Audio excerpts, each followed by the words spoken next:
Today on Rappler, party list representatives say the government should drop its claim over Saba. The Commission on Elections foils an attempt to rig ballot counting machines in Mindanao. And a U.S. security firm says the Chinese military is behind a series of hacking attacks.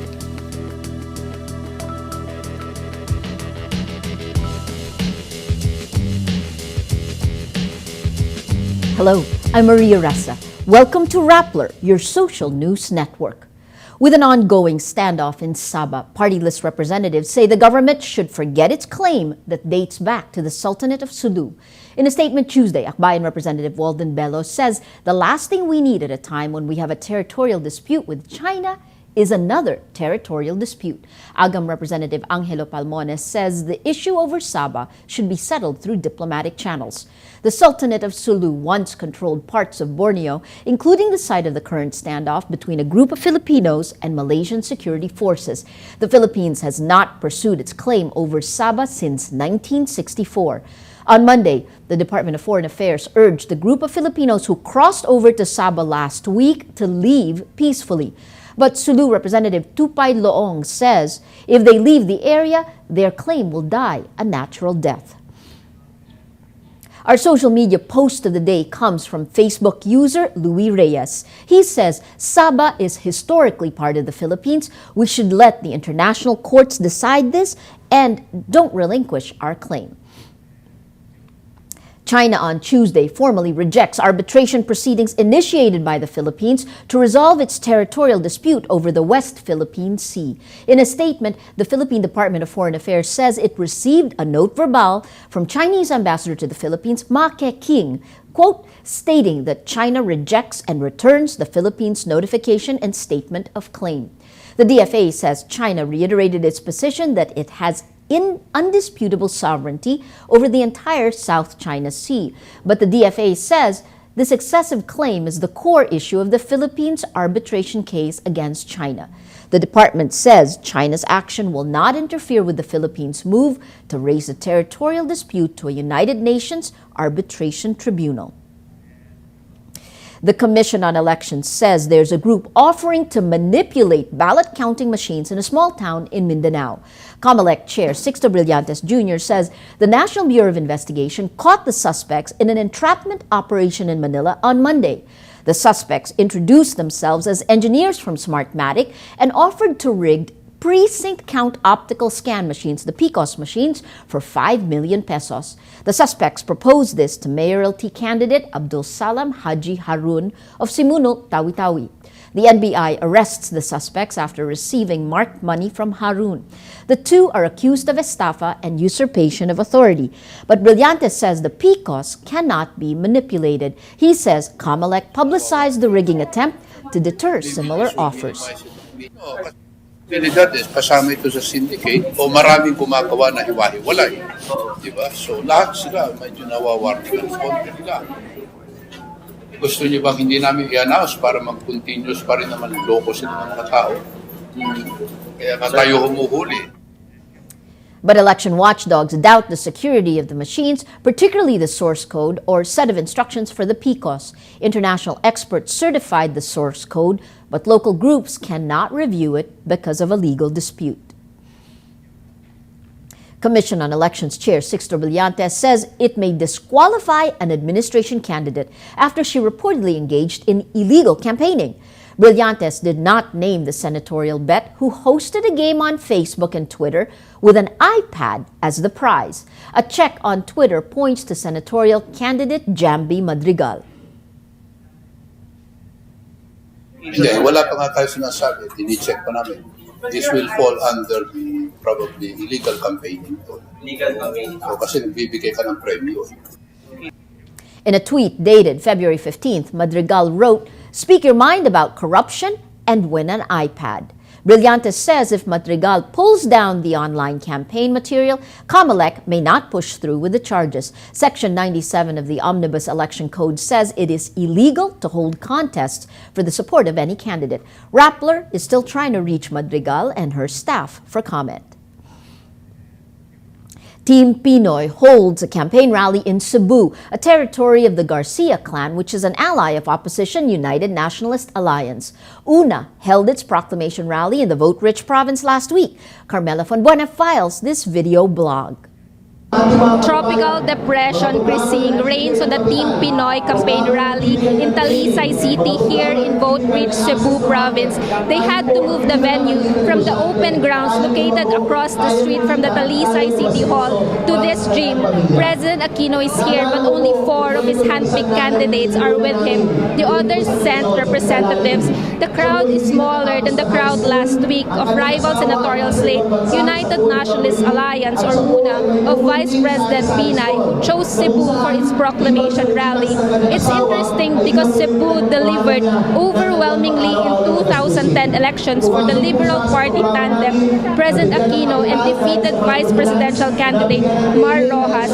President Aquino got about 800,000 votes, but former President Errol Estrada of UNA got 70,000. Mar Roxas also got about 800,000 votes, while Vice President Pinoy got 300,000. The crowd here in Sabu show that while the Liberal Party has taken over the capital because of the suspension of Governor Gwendolyn Garcia, this vote-rich country remains the territory of the Garcia clan that beat by 100,000 votes the same gubernatorial candidate that the Liberal Party is fielding now.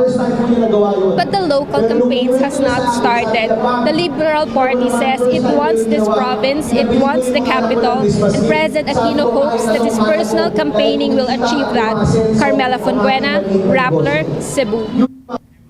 Pag-asa says tropical depression Krising hits land over the southern tip of Davao del Sur and is moving in a west-northwest direction. The Weather Bureau says Krising has maximum winds of 45 kilometers per hour near the center. It expects the tropical depression to be at 250 kilometers west of Zamboanga City. Pag-asa raises public storm warning signal number 1 in southern Palawan and Luzon.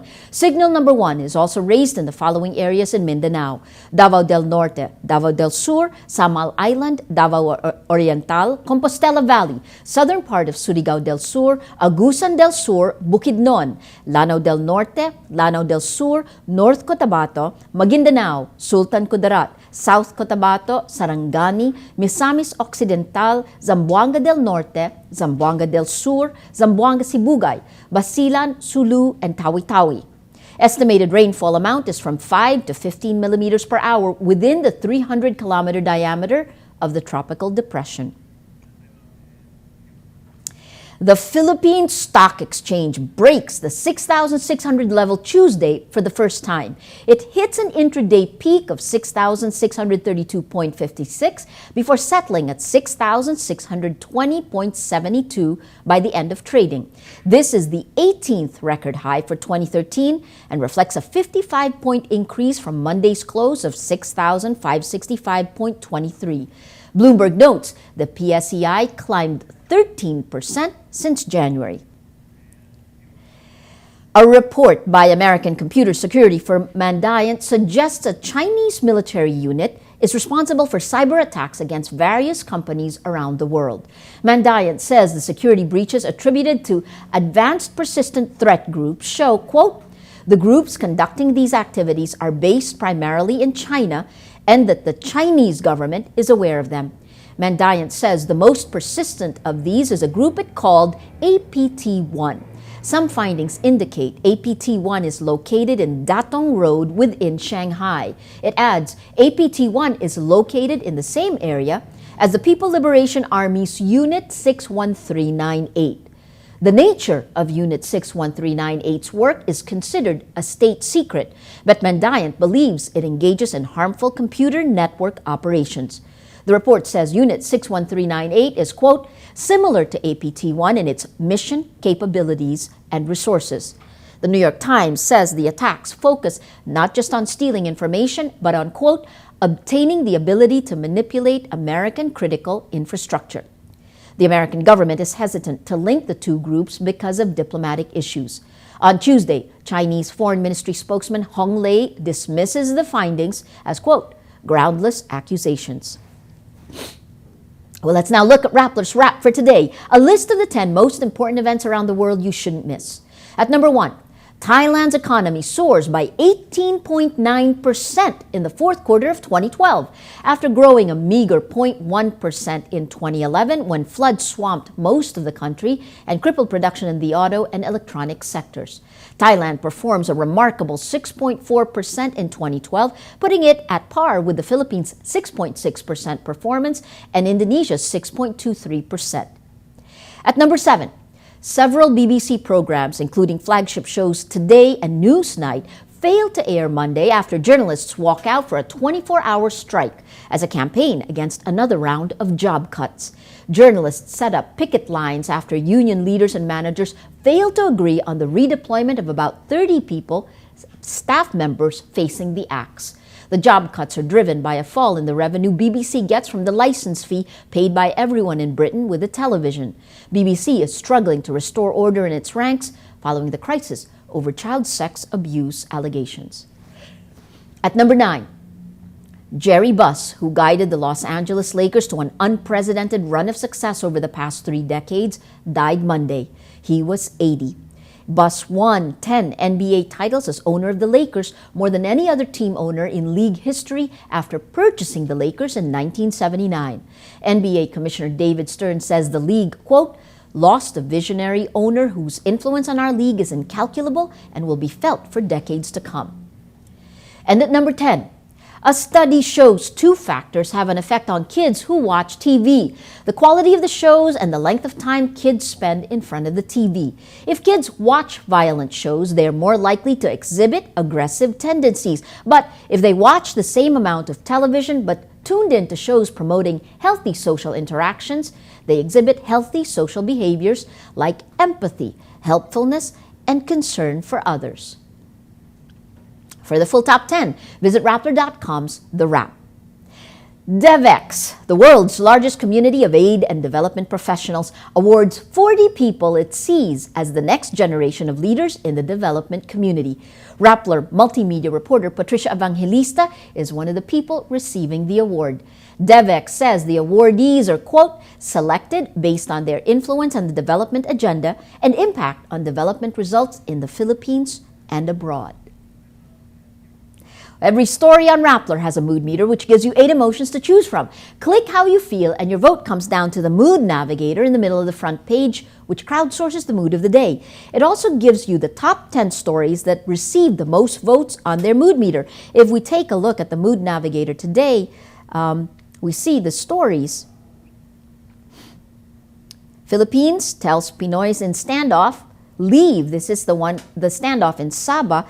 Take a look, 50% annoyed, 18% sad, but even then you have 12% happy. And the story that's gotten the most number of votes on the mood meter, Reader's Digest is bankrupt. Report, this is the end of an era. The second journalistic group, Reader's Digest, joins Newsweek, 85% sad, but also strangely, 4% happy. That 4% contributes to the mood of the day. Today, most people are happy. Well, that's Rappler's Newscast for today, Tuesday, February 19th, 2013. Visit Rappler.com and watch our newscast Monday to Friday. Tell us how you feel on our mood meter and help us crowdsource the mood of the day. I'm Maria Ressa. As we say at Rappler, tomorrow begins today.